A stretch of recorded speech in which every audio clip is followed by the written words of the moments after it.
What's up and what's good? This is Brolo back at you with my final edition of Brolo's Picks. This is going to be the mock draft that I ended up submitting here, so without further ado, let's get right on into it here. Now, pick one, really cut and dry at this point, Caleb Williams. I think the last time I saw on the betting lines it was going to be minus 30,000 at least on this pick, so that's pretty much locked in.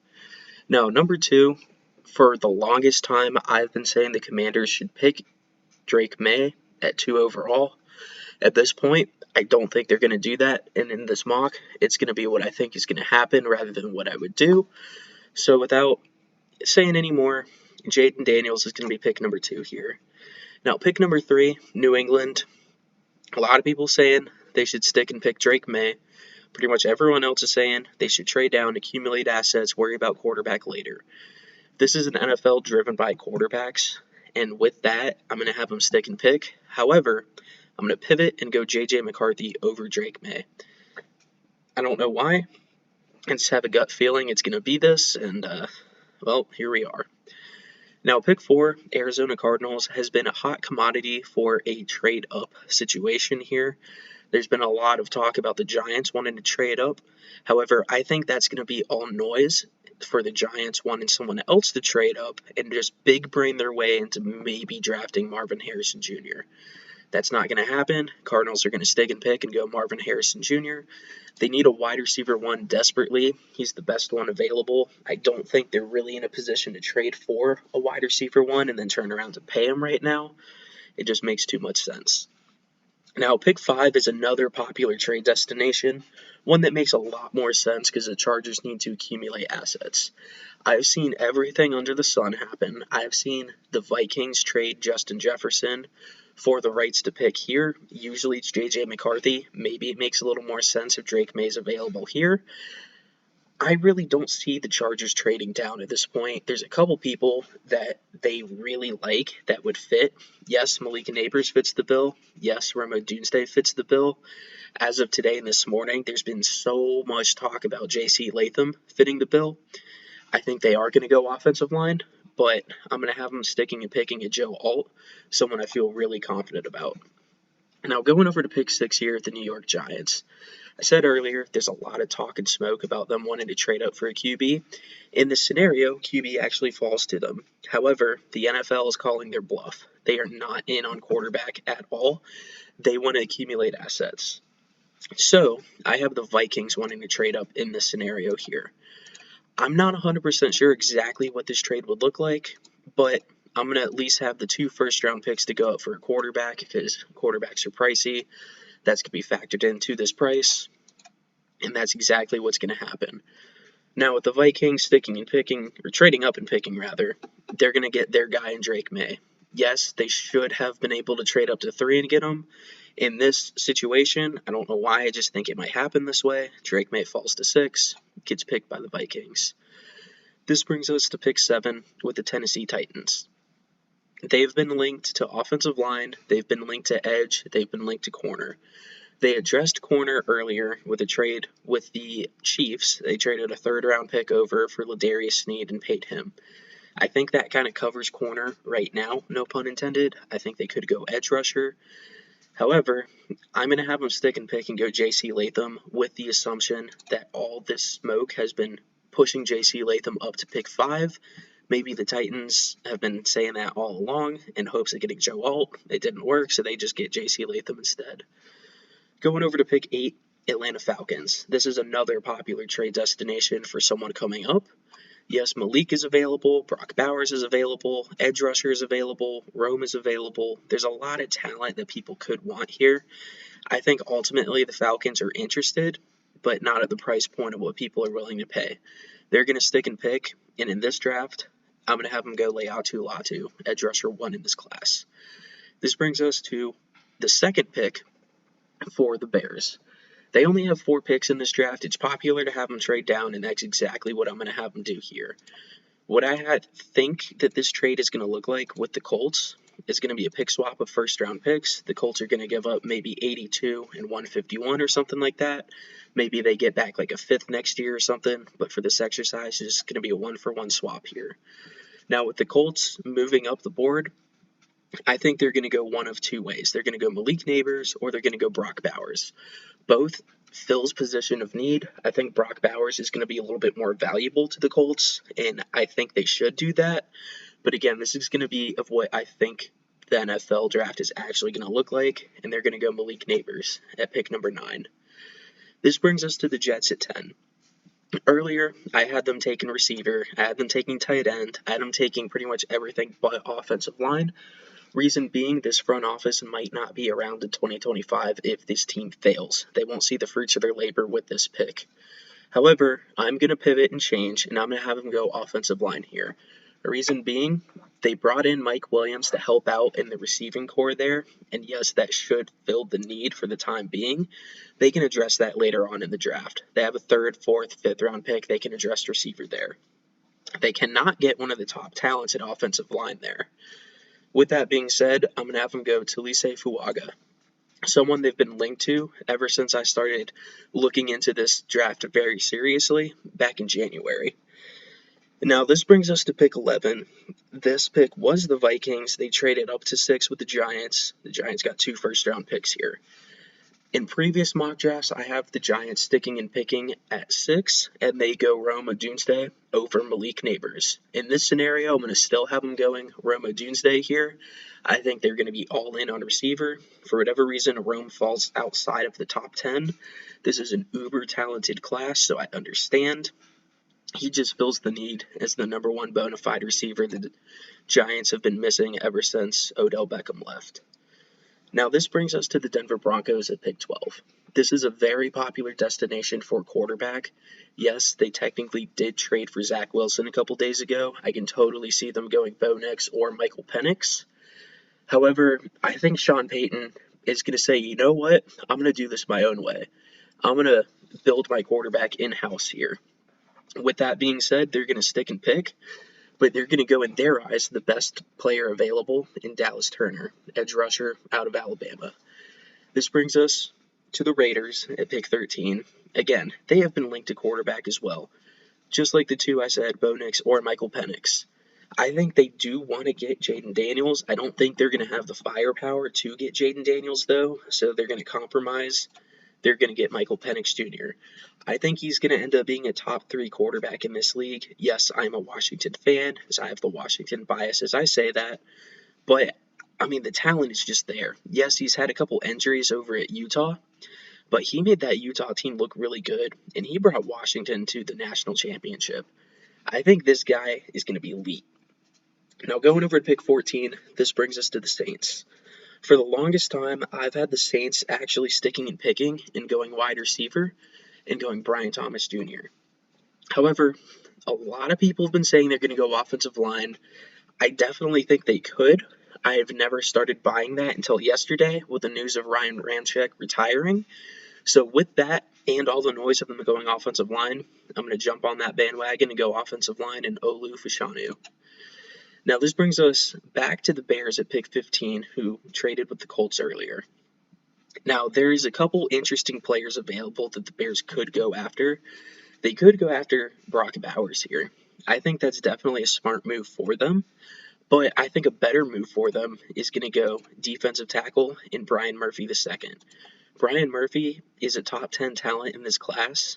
Hell, a lot of these players at this point are still top 10 talents in this class. That's just how deep and amazing this is. The Bears have needs on the defensive side of the ball. They have Montez Sweat, and yeah, he's fine. Yeah, they did extend him, but that's like the extent of their pass rush right now.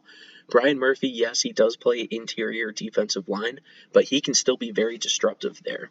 I think they're going to be able to play that off of Sweat and Murphy together, and it's going to be a pretty good combo. They'll still need more help, but they have a couple more picks from the Colts to help them there. Going over to pick 16 leads us to my Seattle Seahawks here. I don't know if this is exactly what's going to happen. I really do want the Seahawks to trade down and just accumulate more assets, but with what's available on the board right now, I don't think they can pass up. They could go corner. They've been linked to corner, even though a couple of them are already fine right now.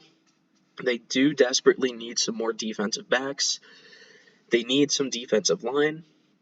However, I think Brock Bowers is just too good to pass up at this point. He's fallen long enough. This offense is going to be a little bit weird. We really don't know what the Washington Huskies offensive coordinator is going to be doing with the Seattle Seahawks here. They obviously brought him in to run their OC. He made Michael Penix look elite. They played a lot of spread. Who knows? Maybe Brock Bowers can kind of play out wide there or at tight end there. Yes, they did sign Noah Fant to an extension, so it doesn't make that much sense. But really, the Seahawks have never made a lot of sense when they pick initially, and then for the most part, it's worked out. Probably about 5 or 6 years ago, their first round picks haven't hit, but they really have had a lot of success since, so I'm going to trust them. Now, going over to pick 17 here, Jacksonville Jaguars. I really do think that they are going to be in the market for Brandon Ayuk, and they might be willing to trade this pick to the 49ers. I'm not sure if the 49ers are wanting to do a trade like that because I think they're going to have enough money to pay Ayuk right now. I don't really know what their cap's going to look like going forward because obviously after this year they're going to need to sign Brock Purdy. Purdy to me possibly strikes like a guy who can take one of those hometown discounts and build a team around him. Really don't know. That's a lot of speculation. So I think for right now at least, unfortunately, I'm going to have the Jaguars stick and pick. It's not unfortunate for them, though. They get one of the best defensive backs in this class in Quinyon Mitchell. He should not be available at pick 17, but again, it just goes to show how deep this class is. And this brings us to pick 18 with the Cincinnati Bengals here. They have needs on offense, on the line. They could go possibly receiver here. They could still trade T. Higgins. He requested a trade as of yesterday. I actually have a hot take out there where the Panthers should trade one of their second round picks and get T. Higgins. I'm not sure if that's something that will happen or not. But with that being said, I think there is going to be a trade here. I think that the Dolphins are going to want to trade up for this pick. In order to get this done, I'm going to have Miami sending 2 first round picks for 1. But really, I think what this might look like is Miami trading 21, maybe one pick, like pick 158 or something. They get back like 194 and maybe like a 5th round swap or something. But just in order to get this done for a process, just a 1-for-1 deal here, 2 firsts for 1, just so we can stick and pick in this draft. So this brings us to the Dolphins at pick 18 now. I'm going to have them going Johnny Newton. They lost Christian Wilkins in free agency. He went to the Raiders on a long-term deal. This is going to get the Dolphins a lot cheaper. They get a couple picks off their board. Yes, mid-round picks are going to be pretty cheap cap-wise. And they're going to need to save all their money in order to pay Tua, though. So I think it's a smart, big-brain move for the Dolphins. Now this brings us to pick 19 with the Rams. The Rams have not picked in the first round going back to 2016, the last decade. That's been about 8 years or so. This is going to be new territory for them. I think they are going to have a first-round pick, but I am going to have a trade in this scenario right now. I think the Rams are going to trade down with the Bills. The Bills have been eyeing wide receiver for a while now, and I think it just makes sense here. So for this pick and this exercise, the Rams are going to offer 19 in exchange for 28. What I think this will end up looking like, though, the Rams are going to get 19. They might give up like 154 or something. They might get 133. The Bills might get one of their extra seconds up that they got from the Texans in their trade from Stephon. But again, for this exercise, it's just going to be the 1-for-1. With the Bills now on the clock at pick 19, they traded up for Brian Thomas Jr. They've been linked to receiver. They don't have a bona fide receiver 1. He fills this need. Let's just get it done. Now this goes to number 20, the Steelers. For a long time, I've been having Steelers mocking going defensive back. I think they're going to do that as well. Yes, there is need on the offensive line. Apparently, they need tackle, they need center. They have both tackle and center available. I do think Graham Barton is a good center. I think Jackson Powers-Johnson is a better center. I just don't see them going there right now. I think they're going to trade, or they're going to stay, rather, and they're going to go Terrion Arnold. Now, this brings us to pick 21, the Cincinnati Bengals. They traded down just a few spots with the Dolphins. They're eyeing offensive line. No offensive lineman got taken, so it just makes sense for them. With that being said, I'm going to have them stick and pick and go Troy Fatianu. Troy is able to play pretty much any offensive line position. any tackle position, any guard position, possibly center. I don't really buy that all that much, but they say he can. I think that makes him very valuable for the Bengals in case there's an injury anywhere on the line. He can pretty much just plug and play there. They need to keep Joe Burrow healthy for a full season. They did that once and almost won the Super Bowl.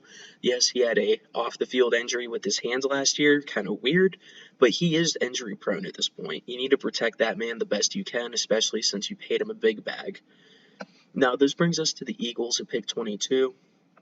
I, for the longest time, have been saying Cooper DeJean could be this pick. I definitely think they could. However, the Eagles did lose the best center in this league in Jason Kelce earlier. They don't need center because they do have a backup that's able to come in. Should have learned pretty well from one of the best centers to ever do it, so hopefully they can kind of pick up from there. But I still think they are going to go offensive line and address some future needs too. Lane Johnson could retire within the next year, a couple years or so. He's been a bona fide stud at right tackle. So I think what they're going to do, they're going to pick Amarius Mims, possibly have him play guard if he is to start at the beginning of the year, maybe replace their right tackle later on.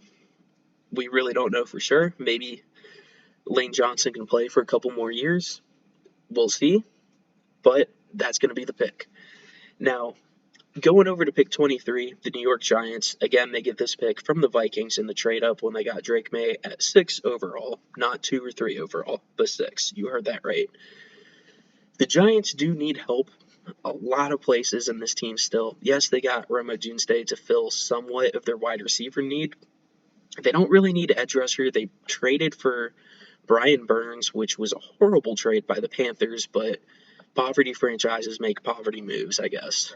Now, with the Giants not really needing edge rusher, they're going to go defense. They're going to go Cooper DeJean. He can pretty much play anywhere in the secondary. I think he can be a bona fide stud on the boundary. There's been people that saying that he should move to nickel and start right away. There's people saying he should move to safety and start right away. Why not anything that's the biggest need for the Giants? Why not take away wide receiver 1 no matter where that's going to line up? I think Cooper DeJean has the skill set and talent to do that. Now, this brings us to pick 24, the Cowboys. This is a very popular offensive position to pick here. I'm going to also do that. But Tyler Guyton looks to be one of the best tackles available right now. There's a couple others as well. Kingsley Samatania is decent. I'm not really sure about anyone else. As a Washington fan, I'm not even sure about Roger over here. However, Cowboys are going to stick and pick. They're going to go Graham Barton, who, I don't know why, but he's listed as a center now. He can play guard. He can play tackle. I think what they can do is move Tyrone Smith, who the Cowboys picked at 24 a couple years ago, out to tackle, and replace the guard spot with Graham Barton here. Now, this brings us to pick 25 with the Green Bay Packers. They are notorious for not going skill position on the offensive side of the ball in the first round. Apparently, some people think they could do that. I really don't see that with having 3, possibly 4 receivers that are really good for Jordan Love. I think the biggest need for the Packers is going to be fixing up their defense a little bit. They could go edge rusher here with Jared Verse. I really don't see that happening, though. Rashad Gary is still really good. If they haven't re-signed him already, I think they're going to really soon, but he very well could be on a long-term deal, and I'm just overlooking that right now. Regardless, I think they're going to go in the secondary and go Kool-Aid McKinstry here. They brought in Xavier McKinney and paid him a bag, which the Packers usually don't do for free agents, but I think they're going to just continue to build up that secondary. Hopefully they're going to be able to slow down the Lions. They have a chance to win the division here, but it's really going to be them and the Lions, and then possibly after this year, the Bears are going to be in that fold as well, if everything goes right for them. Now, going over to pick 26, Tampa Bay Bucks. This is actually a team that I think could trade up and trade up pretty high in order to get an edge rusher. In this scenario, they don't have to, and they're looking at 2 right now, Jared Verse and Chop Robinson. I think Chop has all the potential in the world to be one of the best pass rushers from this class, but I think Jared Verse is just going to be better right off the bat, and that's what the Bucks need right now. I think they are possibly a playoff contending team, especially in the cupcake division that they're in right now. There's no bona fide stud team. The Bucks could be it, but they need a lot of things to break right for them in order for that to happen. Going over to pick 27, Arizona Cardinals here are sticking and picking. I'm going to have them, again, take defensive back, and they're going to go Nate Wiggins. They're going to need to slow down a lot of the passing offense that this division is really kind of turning into. It was the joke of the division, or I guess the NFL rather, for quite a while, with the Seahawks as a 7-9 team making the playoffs. But hey, we actually won a game that year. Joke's on you guys. Anyway, I'm getting off track. Cardinals stick and pick. They go Nate Wiggins, who is probably one of the best pure cover guys in this class, but he does not play the run well at all. It almost just looks like he's not willing to tackle anyone, which does not bode well for a boundary corner. Yes, your job is to stop the pass, but if you let a pass happen, you're going to need to make a tackle. He's going to have to learn, be willing to be a big hitter, or at least wrap up from time to time. I think Arizona can do that. It's just a matter on if. Now, this brings us to pick 28 here with the LA Rams. Aaron Donald retired a week ago, or maybe a couple weeks ago at this point. They really don't have any pass rushers. They're staring down the barrel right now at Chop Robinson. Yes, they have offensive line needs as well. They could possibly go receiver with an aging Cooper Kupp. I don't really see that. I think Cooper's got at least one more year in him. There is a chance that they do look at Bo Nix as possibly the next guy up after Matthew Stafford as well and go with Bo here. I just don't see that happening. I think Chop Robinson is going to be the pick. They're going to need to be disruptive on defense, and what better way than to start and get young and actually draft in the first round for the first time since 2016. Now, going over to pick 29, we have the Detroit Lions available. I'm going to do my customary, oh, what the heck? Why are they going to pick this guy here? I think Darius Robinson very well could be a pick here. And honestly, the Lions probably do end up picking him here tonight. I just don't understand why Braylon Trice is so disrespected in this ADP here. He's a big, powerful edge rusher. He is also fast as well. He might not bend the best way imaginable, but he's just a leader. He just seems like a Dan Campbell kind of guy. If the Seahawks were to trade down in this draft, I think they could very well target Braylon Trice. I mean, I just don't see how he's not a first-round pick. Yes, it's my Washington bias talking. I understand, but I just think that's going to happen there. Lions are going to go edge rusher regardless. I just think it should be Braylon Trice. Yes, I said this mock is going to be what I think will probably happen, but this is just the pick I'm going to stand by. Now, this brings us to pick 30 with the Baltimore Ravens. They have multiple needs. They could go interior line. They could go tackle. I think they're going to actually stick and pick and go Adonai Mitchell, though. He has fallen long enough. Yes, there's some question marks about his effort out there. Yes, they did re-sign or extend Rashad Bateman, but that's only a 2-year deal, sort of like a prove-it deal, really. I think they're going to have a backup plan, though. He's going to be wide receiver 3 to Adonai's wide receiver 2 to Zay Flowers' wide receiver 1. I think in the perfect world, they can be interchangeable depending on the matchups. This team at the end of the day, though, is still going to be a run-centered offense. They brought in Derrick Henry for a reason. Maybe they give Lamar Jackson another potential all-star wide receiver, get Lamar back into MVP form, and see what you have in this offense. Now, going over to pick 31, San Francisco. This is interesting because, like I said earlier, at pick 17 with the Jaguars, they could trade that pick and get Brandon Ayuk. San Francisco, I think, is going to go receiver here and kind of cover their losses, potentially with Ayuk leaving. He's technically under contract for this year. I think he's going to want to hold out, though, and wait for an extension, which rightfully so. I mean, this is a dangerous sport at the end of the day. One wrong tackle, one wrong turn, you could be done in this league. With that being said, I'm going to have him stick and pick and go Xavier Worthy. This pick has been really popular as of late. Obviously, there's other people that have mocked this earlier. I mocked this earlier too. I thought this could be an amazing fit with the Shanahan offense. Mike McDaniels runs his offense, which branches from a Shanahan offense, and Mike McDaniels' offense is known for speed. Shanahan is able to manipulate pretty much any leverage on the field out there. He has McCaffrey, he has Debo. As of right now, he has Ayuk, he has Kittle, and now he has Xworthy. Xworthy ran a 4.21 40-yard dash. Yes, he might play a little bit slower than a 4.21 because he'll obviously have pads on. He's still going to be quick, though. It's still going to be hard to try to get this guy down. And he's a good special teams player.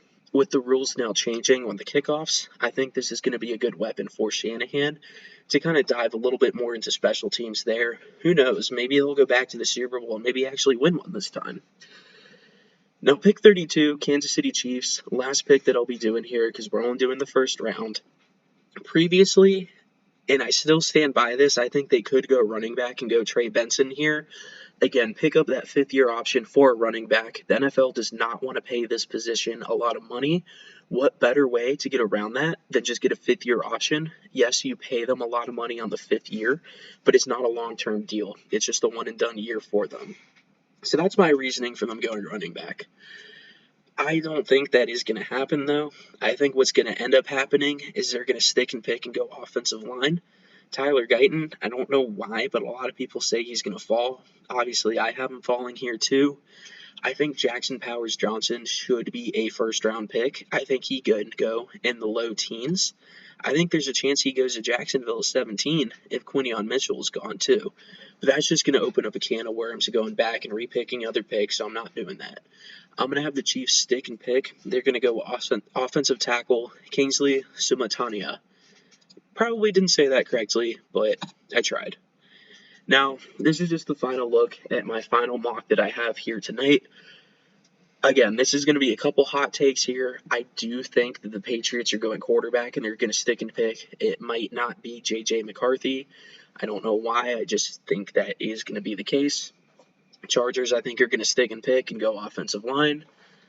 Falcons, I think, are going to stick and pick and go defense, whether that be corner and Quinion Mitchell or Leatu Latu or possibly Dallas Turner. I think they're definitely going defense. Malik at 9 is going to be a question mark there. There's some off-the-field concerns about him and some character issues about him. I think it's going to be fine. The Jets, I think, could definitely go tight end and Brock Bowers, but again, I think they're going to want to protect Aaron Rodgers and, make sure he can actually play a full season. There's obviously some other hot takes here. Let me know in the comments below if you actually liked this draft. Let me know tomorrow how accurate this is going to be, though. I'm going to go out on a limb and say I think I'm going to win this competition that I'm in. It's only with friends. It's only like 5 or 6 of us. It's not like it's thousands of people here. But I have a good feeling about this. Anyway, thank you for listening. Let me know if you enjoyed it. Peace.